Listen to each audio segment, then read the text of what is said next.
손흥민이 6경기에서 페널티킥 한 골밖에 넣지 못하며 팬들을 애타게 하고 있습니다.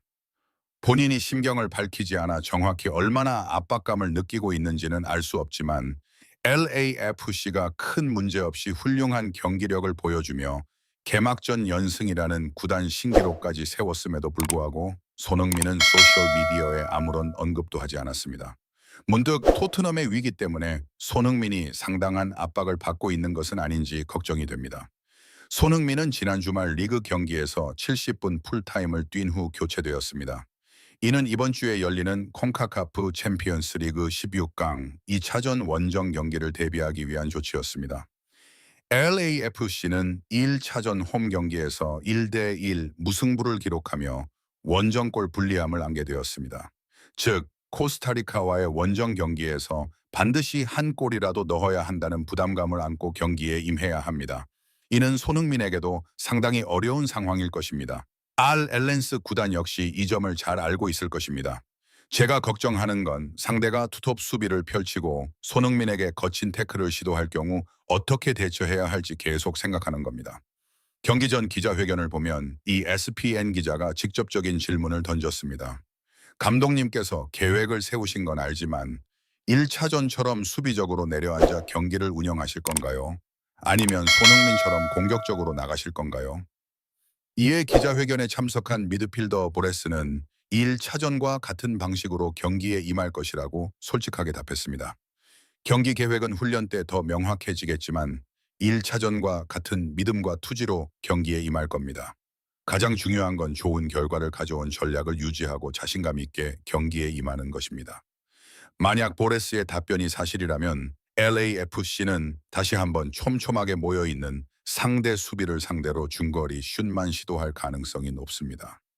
게다가 상대 수비수들은 손흥민을 끊임없이 파울하며 때리고 붙잡고 꼬집는 등 온갖 수단을 동원해 막으려 들 것이다.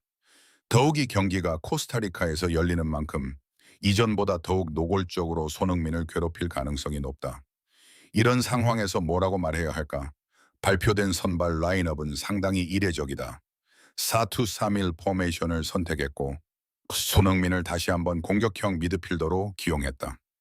골키퍼 요르리스가 든든하게 골문을 지키는 가운데 발렌시아, 포르투스, 타파리세구라, 차니에르 델가도가 중앙 미드필더 3명을 맡고 틸만, 손흥민, 부항가가 이 선에서 전진하여 중앙 공격 조합을 형성했다. 이 전술은 지난 세인트루이스 전에서 처음 사용되었는데 당시와 유일한 차이점은 오른쪽 풀백 자리가 라포소에서 팔렌시아로 변경되었다는 점이다.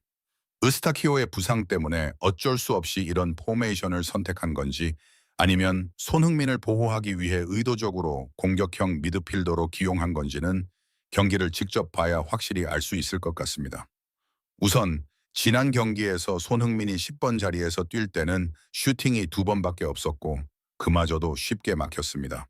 코스타리카 리그 수준이 프리미어 리그보다 낮고 손흥민마저 부진하면 경기가 쉽지 않을 거라는 건 사실입니다. 하지만 수비 라인으로 내려오면서 상대 수비수들의 거친 파울을 덜 받는 것처럼 보였습니다. 그 점도 맞습니다. 코스타리카 원정 경기에서는 CMLS 원정 경기보다 부상 위험이 훨씬 높기 때문에 수비 라인에 머무르는 것이 더 나을 수도 있습니다. 하지만 한편으로는 손흥민의 득점력을 저해할까 봐 걱정되기도 합니다. 코스타리카 리그 경기는 보통 관중석이 텅 비어있는 경우가 많은데 이번 경기는 완전히 달랐습니다.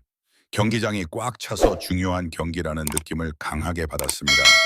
알알라엘은 경기 시작부터 1차전처럼 초반 몇 분 동안 매우 공격적인 플레이를 펼쳤습니다. 그러다 예상치 못한 최악의 상황이 발생했습니다. 알라엘이 선제골을 허용한 것입니다.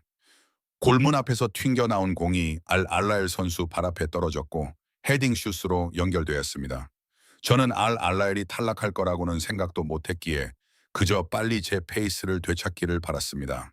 하지만 15분까지의 상황을 보면 손흥민은 세컨드 라인의 위치에서 다른 선수들에게 패스만 하고 있었습니다.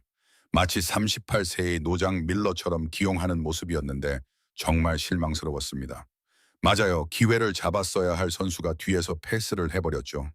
LAFC는 점차 경기를 장악하며 공격을 시작했습니다.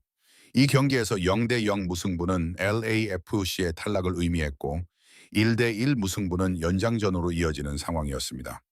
초반에 실점을 허용했으니 최소한 1대1 동점은 만들어야 했습니다. 물론 이기면 8강 진출은 거의 확정적이었습니다. 17분 우리 팀은 오른쪽 측면에서 프리킥을 얻었고 환호 속에서 저는 전에 본 적 없는 장면을 목격했습니다. 손흥민이 왼발로 프리킥을 찬 겁니다. 맞아요. 그런데 아쉽게도 공은 크로스바 위로 넘어갔습니다. 한 선수가 그를 쫓아가며 완전히 집중하고 있었습니다. 손흥민의 골을 응원하던 저는 이제 무슨 수를 써서라도 이기기를 바라는 마음으로 응원하기 시작했습니다. 산도즈 감독님, 정말 미치겠네요. 맞아요.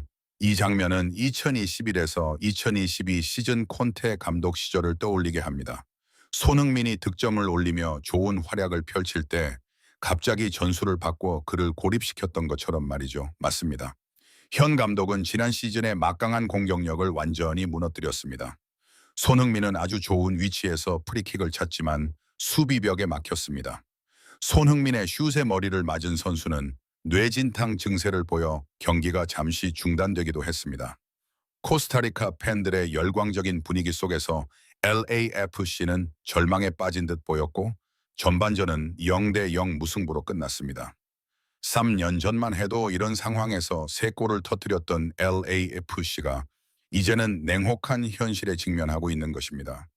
흥분이 가라앉자 손흥민의 다리는 무거워 보였습니다.